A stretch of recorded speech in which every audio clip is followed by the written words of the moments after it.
Hey everybody, it's Marty Davey, and I just want to answer a lot of questions I have gotten about diabetes, type 2 diabetes, insulin resistance, A1C, and I'm going to kind of run through, I'm not going to, kind of, I am going to run through some slides, which I hope will help people understand the latest findings that we have about this, because I'm getting asked some very interesting questions that have nothing to do with research in the last 25 years. So let's just go to, I'm going to share my computer with you, some slides, and they should be kind of fun, and it should be quick. I don't want to spend 5 years doing this either. So let's just start from here. Okay, we're going to talk about type 2 diabetes, insulin resistance, and A1C. So this is what we thought. So let's go to Walmart, because I like visuals. Okay, so this is, I'm sure everyone, I'm sure none of you, but I'm sure you've seen the pictures of people who have gone to Walmart on Black Friday or some big box store right around Thanksgiving, right at 2 o'clock in the morning. Okay, so I want you to keep that image in the back of your head, because now I want you to think about Walmarts as cells of your body. Pick any one particular, but the most amount of glucose lives in your muscle cells, so you might want to think about your muscle cell. All right, so, and every store has a manager, just like your cells react to insulin, and the managers open and close the door. And insulin does that for glucose. And I want you to think of glucose as all those people, all the customers are trying to come into the Walmart or into the big box store, okay? And inside the store are cash registers, right? If the cash registers don't work, then the store closes. If these mitochondria, that's what they're called inside your cell, if they don't work, then your cell doesn't work, okay? So we knew that this is something was happening with all this stuff. And this is what we thought. There's so much glucose trying to get into the blood that the receptors shut down. Now, I come from a long line of diabetics with heart disease. So I thought, yeah, all right, this is what happens. This is what they told my mom. So don't eat carbohydrates. Everything else is fine. Lose some weight and we will manage your diabetes. Well, to be perfectly honest, I did not want to manage diabetes. I wanted to see, is there a way we can turn this around? Or, and if you have diabetes, you'll know this, that you start at some level with some medication, and in a couple of years it doesn't work anymore, and now you have to take another medication, and it just keeps going up, and eventually you'll end up on insulin. And I thought there has to be a better way. So I got onto a research study, and this is what I found, which was kind of interesting, was that not only was this the results I'm going to show you in the research study that I was working with, but with a whole lot of them. And this is what we see now. Lots of research that's done. And there's over 200 studies that basically showed the exact same thing. As a dietitian, the most asked question I have is, carbs? I couldn't be on a plant-based diet. I would be in a diabetic coma. Well, what we have found from these research studies is the exact opposite. So I'm going to explain it, and then I'm going to go into more detail. So let's go back to Walmart. So you still have a store, and you know that's a cell, and you still have a manager, and that's insulin. Same thing that we saw 40 years ago, and we still see that in the research today. And we still have all this glucose hanging out trying to get in, but this is what we have seen when we have put people on plant-based diets, low-fat plant-based diets. There's something else going on, that when we lower that fat, it's like there was gum in the works. So there was gum inside the lock, and insulin couldn't open the door, and there was gum inside the cash registers or inside the mitochondria that actually make the cell work. So how does that exactly work? Let's look at insulin resistance and saturated fat. Okay, this is what's supposed to happen. You eat food. When you eat food, you release glucose. Glucose needs insulin to enter the cell. So it calls up and says, hey, I'm outside. And insulin says, your pancreas says, hey, okay, great, I'm sending some insulin. And insulin goes over to your muscle cell because the majority of your glucose lives in your muscle cells. And it opens the door. And when the insulin opens the door, the glucose can go in. And that's what's supposed to happen. But if insulin can't open the door, then it's called insulin resistance. What we find in those muscle cells is fat is built up inside the muscle cells, creating a toxic fatty on these products. And these are all the little guys with their hands up, that's the fat inside the cell and also trying to get inside the cell. And the muscle cell is having all of these problems. Oh, and I also have where I got a lot of this information from, which I thought was really, I really like the way that this was written out. So I grabbed that, but then I put in my own little stuff. Okay, so what happens with insulin resistance is it blocks the insulin signaling process. What that means is that the muscle cell is saying, insulin, where are you? Why aren't you shoving some glucose in? And the insulin is saying, hey, muscle cell, I can't open the lock. So then the muscle cell is just getting told, hey, the line is busy. There's no communication going on. That's what's going on inside the cell. Outside the cell, you're having this insulin resistance. So you have this glucose trying to get in the cell, but that gumming up, that fat closes the glucose gate. So the glucose sits outside, the blood sugar levels rise. And this doesn't take decades. You know, sometimes when we talk about cholesterol and other things, it takes a long time for this to build up. This doesn't take long to build up. This can happen after 3 hours of eating. The other place where you have the most amount of glucose is in your liver. And your liver is constantly producing blood sugar. Now, why is it doing that? It's doing that because, well, you're storing glucose in there also. And so your liver is storing it and it says, hey, brain, are you okay? And the reason why it has all this glucose in there is because it keeps the brain alive between meals. So I have talked to many folks about having a 12-hour break between the last meal of the day and the first meal of the next day. So if you ate at 7 o'clock the night before, and then it's now 7 o'clock in the morning before you're going to eat again, at 2 a.m., you're probably going to be running out of the glucose that you ate at 7 o'clock. So your liver is going to let down all this glucose and say, hey, okay, we're going to keep the brain alive. And that's what's supposed to happen. Then at 7 o'clock in the morning, let's say you eat, you go, okay, I had some oatmeal, and insulin releases and says to the liver, it has a little signal to the liver, it says, hey, you can stop with all the glucose because we ate oatmeal and we have some, and we're going to be good. And so then the liver stops. But if you have excess saturated fat, it causes a twin vicious cycle. The first cycle starts, pancreas is pumping out more and more insulin, trying to overcome this insulin resistance that's going on.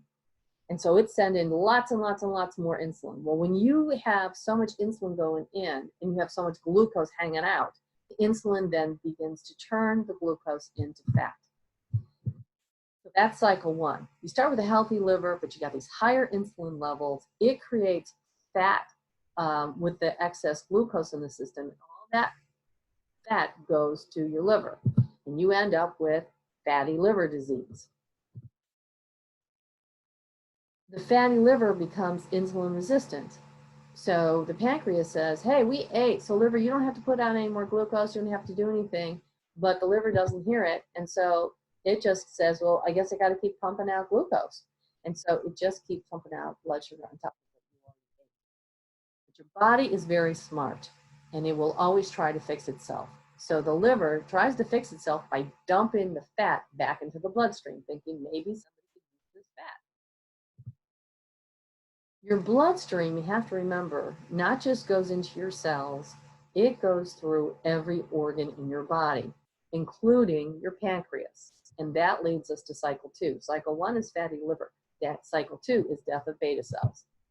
So the fat builds up inside the pancreatic cells, and actually the beta cells. And the beta cells are what produce your insulin. And it begins to kill those pancreatic beta cells. So the insulin production slows down, and then it eventually stops. Now, is it any fat that causes this whole little problem to happen? No, it's excess saturated fat. Now, the biggest, baddest saturated fatty acid sources are meat, dairy, and eggs. They cause insulin resistance. There's a little bit of saturated fat even in strawberries. Doesn't mean that you shouldn't eat strawberries, but what that means is that there's a little bit in a lot of stuff, and you need a little bit in your system. But where are you going to get this excess stuff from? Generally meat, dairy, and eggs. Plant-based monounsaturated fatty acids that you get from nuts and olives and avocados may help insulin sensitivity.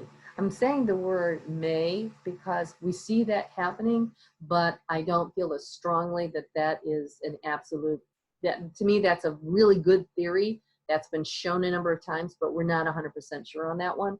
So I'm going to say that it may, but it generally looks that it improves insulin sensitivity. So to recap this, here's a big word you can sound really smart. Intramyocellular lipids. Lipids means fat, intra means inside, myo means muscle, and cellular means cell. So the fats that live inside the muscle cell causes the cells to gum up. And it happens with this excess saturated fat. It does not come from glucose. It does not come from carbohydrates, especially unrefined carbohydrates. This induces insulin resistance in the muscle cells or in cells, period, and in your liver. And it may cause the death of pancreatic beta cells. This is what we're seeing more and more, is that the pancreatic beta cells are being killed off, and that stops your insulin secretion. Let's go to part 2 of this, which is what is A1C? So A1C, there's actually A1A and A1B. So A1C just happens to be the thing that we measure when we were looking at all kinds of stuff. So we didn't, A and B don't show us what we want, C does. Hemoglobin is the substance inside the red blood cells that carries oxygen to cells of your body, okay? That's what it does. So when you have glucose, it works like a magnet to pull the glucose onto the hemoglobin, and it becomes this really groovy word called glycated hemoglobin, or glycosylated hemoglobin A1C. That's really what we're looking for. Okay, all that means is glucose is stuck to red blood cells. End of story. That's as difficult as it becomes. So your red blood cells live 90 to 100 days. So this blood test measures the amount of glycosylated hemoglobin in the blood. What does that mean? All we're doing is we're testing the number of blood cells with glucose stuck to them. That's all we're doing. And it determines how well the diabetes is controlled over time, and we also check it every 90 to 120 days. Now, so just to simplify it, you've got glucose. If you've got a lot of glucose, let's say January 1st you got tested, and you had a whole bunch of glucose stuck to your hemoglobin, okay? And so your A1C is really high because there's a whole bunch of that running around. Then January 1st, you're like, man, I'm gonna hit this. I'm doing it. I'm just gonna eat really healthily. I'm going to eat foods with a lot of fiber in them. I'm gonna have 35 grams of fiber a day. I'm gonna make sure that I'm eating, you know, plant-based foods. I'm eating foods that are really healthy for me. Okay, so now we take your blood again, and we do an A1C on April 1st. So the amount of glucose has, because you had fiber and you didn't have Twinkies, you had turnips instead, has come way down. So the amount of hemoglobin running around, this is how much it was on January 1st. On April 1st, it's down here because you didn't have a whole bunch of, first of all, fats that were gumming up the works that didn't let glucose into the cell. And you also didn't eat a lot of gobbledygooky glucose that slammed your bloodstream all at once, causing an issue. So the amount of that hemoglobin that has glucose stuck to it comes down here. And that's what we're measuring. So that's how we know how well you have been doing and whether you've been eating a lot of Twinkies or not. Okay?